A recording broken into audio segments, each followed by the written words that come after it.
एक बार की बात है, एक बार एक अध्यापक एक संपन्न परिवार के शिष्य के साथ कहीं जा रहे थे। तो उस शिष्य को कुछ मजाक सूझी, क्योंकि उसको रास्ते में किसी गरीब मजदूर के जूते दिखाई दिए। उसने अध्यापक से कहा, गुरुजी, अगर आप हम इन जूतों को छुपा दे तो कितना मजा आएगा। अब उसको तो मजाक सूझ रहा था, लेकिन गुरुजी ने कहा कि नहीं, गरीब इंसान के साथ इस तरह का भद्दा मजाक करना ठीक नहीं है। उसने कहा, क्यों ना हम इन जूतों में कुछ सिक्के डाल दें और देखें कि इसका इस गरीब मजदूर पर क्या प्रभाव पड़ता है। उन्होंने ऐसा ही किया। जैसे ही मजदूर अपना काम करके लौटा और उसने एक पाँव अपने जूते में डाला तो उसको कुछ कठोर सा महसूस हुआ। उसने अंदर हाथ डाला तो उसको कुछ सिक्के दिखाई दिए। वह थोड़ा आश्चर्य में पड़ गया। आसपास किसी को देखा तो कोई भी दिखाई नहीं दिया। वापस उसने दूसरा पैर अपने जूते में डाला और वापस उसको उसमें कुछ सिक्के दिखाई दिए।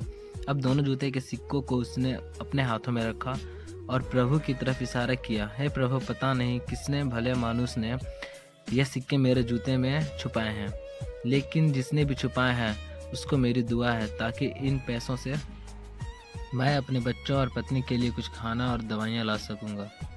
और इतना बोलकर वह चला गया। इस बात को शिष्य और अध्यापक दोनों सुन रहे थे। जब अध्यापक ने शिष्य से पूछा कि अब तुम मुझे बताओ कि तुम्हें कैसा महसूस हुआ, तुम्हारी पहली वाली मजाक या मेरा यह तरीका।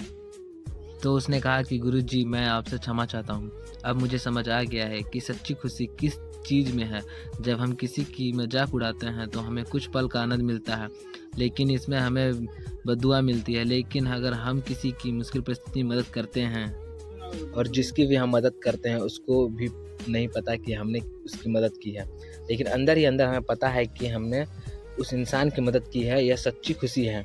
जब हम दूसरों की खुशी देते हैं तो हमें सच्ची खुशी मिलती है।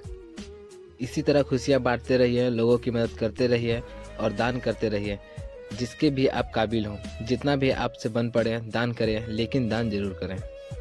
इसका मतलब यह नहीं है कि आपको कंपलसरी या अनिवार्य रूप से इतने रुपए दान करने ही चाहिए, क्योंकि हर किसी की ज़रूरत अलग अलग हो सकती है। अगर आप किसी को पैसों का दान नहीं कर सकते तो कम से कम चीज़ों का दान तो कर ही सकते हैं। मुझे पूरी उम्मीद है कि यह टचिंग स्टोरी आपको जरूर अच्छी लगी होगी। अगर हमारी स्टोरी आपको अच्छी लगी तो आप मेरे चैनल को सब्सक्राइब करें और लाइक करें वीडियो को। धन्यवाद। जय हिंद, जय भारत।